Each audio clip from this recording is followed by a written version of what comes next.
Welcome to the Extraordinary Podcast, where we identify God's uncommon work in common life.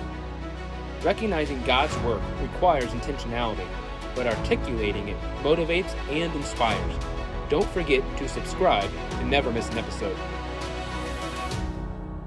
For over 25 years, our church here has grown and sold Sweetcorn to support God's missions work locally, nationally, and globally. It's hard work, it's fun work, and Jesus receives all the glory for it.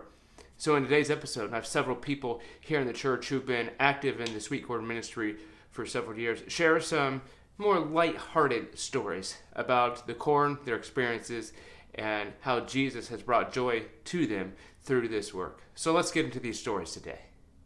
I know, thinking back, one that's really humorous. Well, it was not humorous at the time, but it's humorous now. Keith Cresco, farmer, helping us pick corn, and we pick whether it's dry conditions or not. When the corn's ready, we got to pick it. It had rained a lot a couple days before we started picking, and we were slogging through in the mud. And there's some low areas on the north side. Keith Cresco got stuck in the mud. We had to go pull him out. So, I mean, stuff like that happens not all the time, but it's just one of the times that makes it lighthearted and we have a good time.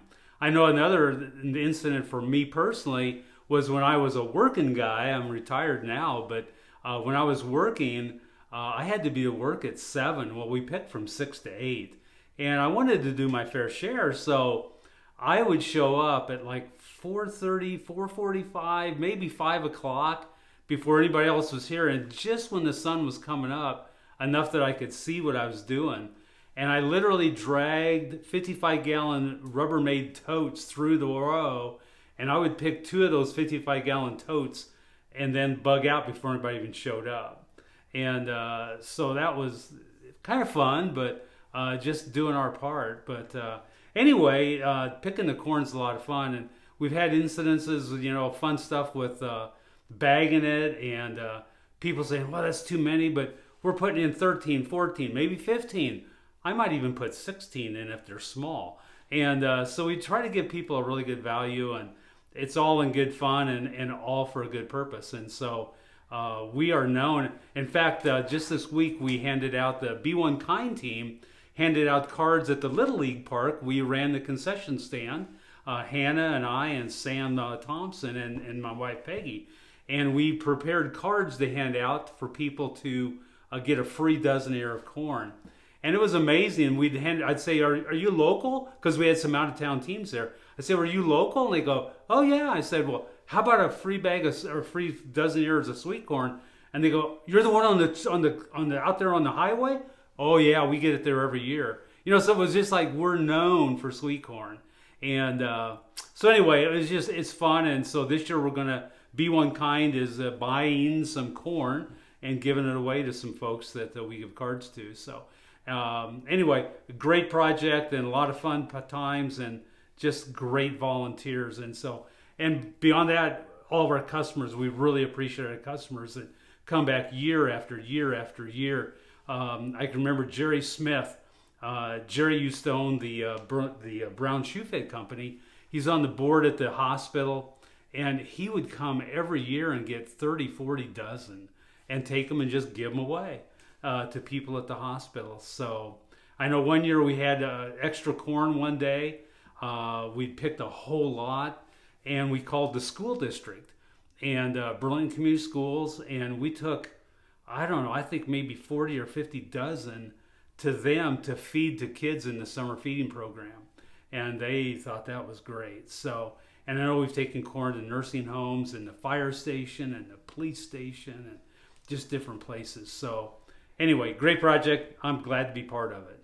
Now, I preface this with saying at the time it wasn't uproariously funny. We were concerned, but looking back, it seems kind of funny. Mary Ellen, 90-some years old, sitting on her stool, bagging corn and everything, and we're toward the end of it, and unbeknownst to us, Butch had hooked the thing up to the truck or whatever and started pulling away. Well, Mary Ellen was there, and she toppled over. And we were all concerned, But then when we saw that Mary Ellen was as mad as a hornet, we realized she was okay, so we helped her up and we kept her away from Butch for a while. But he was very apologetic, very sorry. But that was my funny memory. Some of the stories I'd like to share. My first one today is we were out in the cornfield and we were done picking. We were getting ready to be done, and Dan realized he had lost his cell phone somewhere in the field. So we were all looking for it, trying to find it, and I thought to myself, well, maybe if I call it, we'd find it. So I reached back to my pocket, and sure enough, my cell phone was not there, so it was lost too. So it was like official let's see how many people can lose their cell phones in the cornfield today. But we were very fortunate and we did find them, but it was just kind of a funny little story that I remember.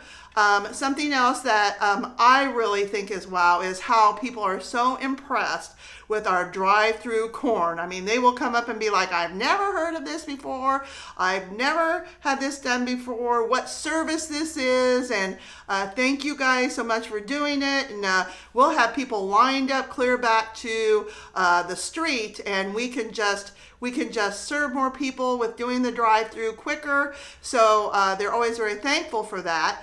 In saying that, though, sometimes it gets, when you're out there all day, that sun, after a while, that heat will mess with you. And so Don Stout used to be out here out front with us a lot. And so we would be out there, and those people who would drive in and park, we would be like, oh. And so we would just do like the whole game show thing when you kind of, you lose the round or whatever. And we'd be like, wah, wah, wah. And of course, we're all just laughing and having a good time. And that's what it's all about, just being out there, fellowshipping, enjoying each other, getting to meet people in the community, because they are who supports this ministry. Working in the corn ministry has been an exciting thing to do. It's hard work. It's always the hottest days of the summer. But we're doing it for our missionaries and for future projects. One of my funny things that I remember is I had an elderly gentleman who obviously had been a farmer, and as he came through to buy sweet corn, we're telling him about how many years we've done this and what our total at that time. But he was very adamant in telling me that you can't plant sweet corn every year, that you have to change what you're planting, the produce you plant. Well, all I could tell him was he'd have to talk to God about it. It came across kind of funny that day, but this little gentleman was so adamant about not being able to do this. Another story that I might remember is when Mary Ellen Williams, bless her heart, in her 90s, would come every summer and sit inside in the foyer, and she would smooth out grocery sacks day after day in this heat. She loved it, and she checked all the bags for holes. And if you sat down to do bags with her, Mary Ellen had a process and a way of doing this, and she would help inform us how to smooth out those bags. We encouraged our church family, and we even had outside people that would bring in large bags of grocery sacks. So people thought it was a foolish job, that she was wasting her time. But once they started bagging, she reminded us of how important it was to smooth them out. Another story, several years ago, Danny Miller and I were sort of giving a commercial in church one Sunday morning. And Danny was talking about the planting process and how the corn was maturing, and we were going to start picking and all the work that was ahead of us. And my part was, at the time, David and I were overseeing the selling procedure. And so that's why Danny and I were doing this little commercial, so to speak. And Danny was, when we got to the bagging part, and he talked about the corn being brought to the front of the church to be bagged up and sold, Danny very emphatically said, and bagging is the worst part of all the job. Well, one of the things that I encouraged the ladies of the church to do was bring in sweets.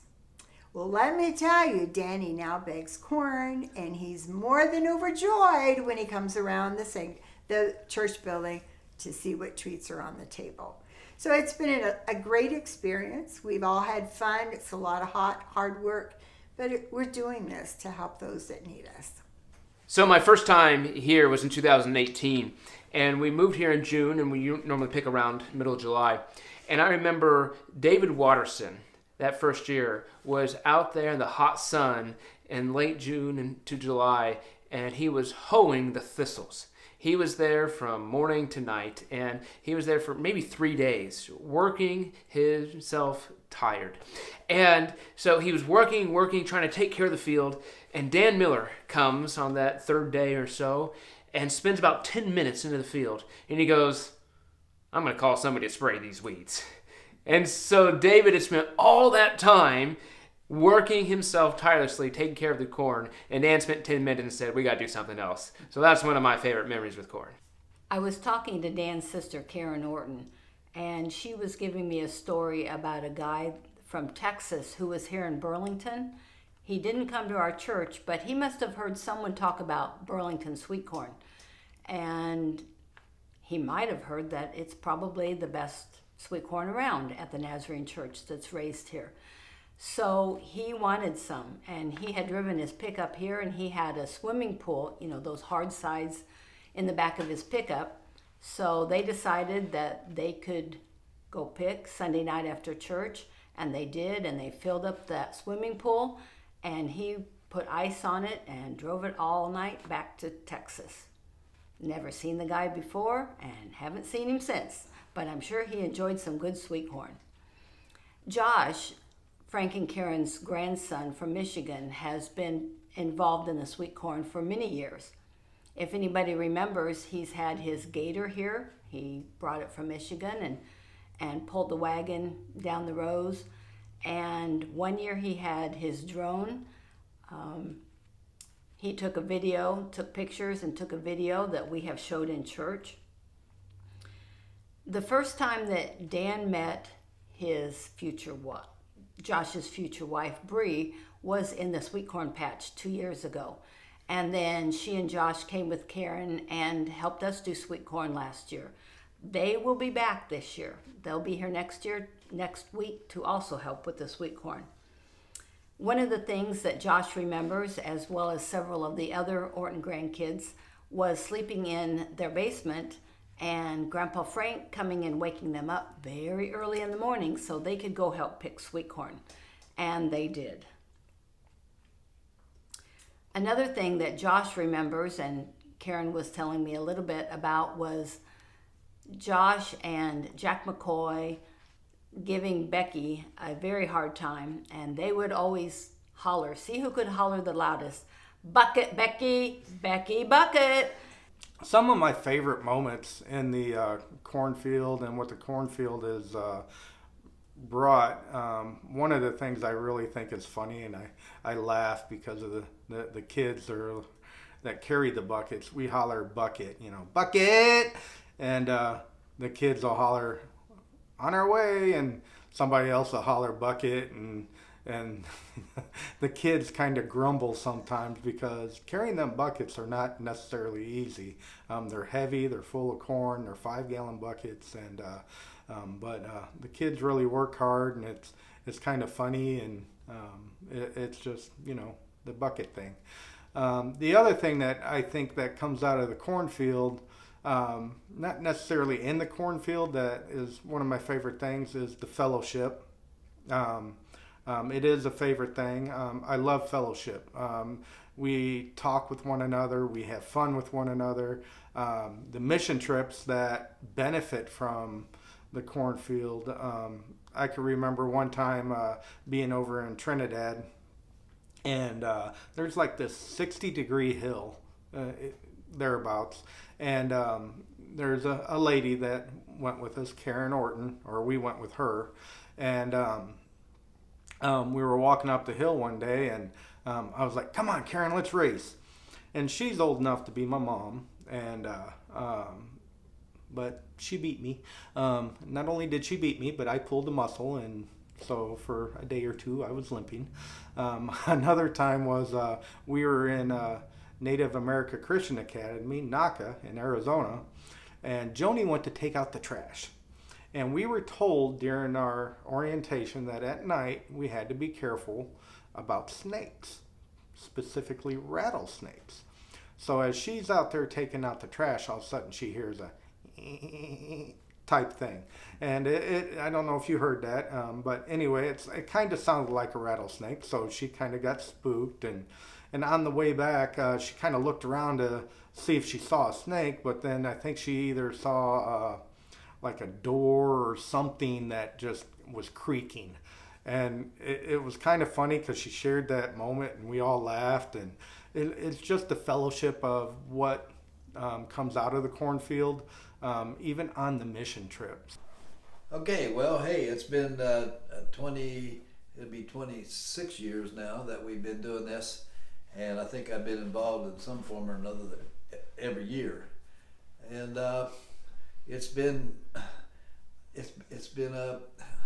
an experience, and we've learned a lot along the way on how things could get things done and make them run pretty smooth. And every year though, we're always looking for something new and something better, and always looking for more hands to help. And it's been fun. There was one time we was out there picking one day, and it was hot and humid, and Jack McCoy was helping us. He was out there picking, and I was right alongside of him. We was kind of talking, going down through there, and he said, I think we need to get, I want to invent something that's on wheels that I could just set on and roll along here as I pick, so I don't have to. And I thought, Jack, that'd be a pretty good thing if we could figure out how to make that work. That'd be pretty slick.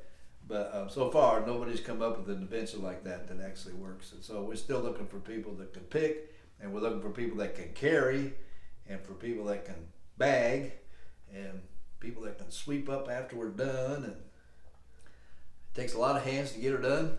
And I tell you, we're looking forward to another year. I always find out, it just seems to me like I just enjoy getting to know the people better every year when you're working out there in a Sweetcorn patch, and it's usually we start pretty early in the morning, and it's wet, and a lot of times it's getting pretty hot and humid already by the time we get done and in the morning. And it's just neat to be able to get to know people. You get to see people from a little different angle than you do when you're sitting with them in church on a Sunday morning. And it's just unique. And I guess it's kind of like I'm anticipating it this year. I think we're going to have the best year ever, and we got an awful good looking field of corn out there. It just seems like it's standing good, and it looks like it's going to have some really good corn. And my goal is this year to get that first planting done. I'd like to see us get it done in 6 days. I just think we could do that, but we have to have a lot of hands, and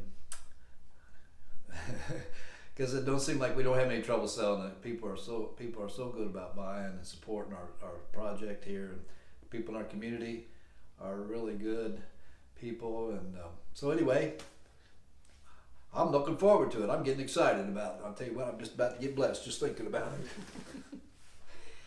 And you have some willing hands over here this year that you hadn't had for a few years. Yes, that's for sure. So we have a story to tell that involves both of us.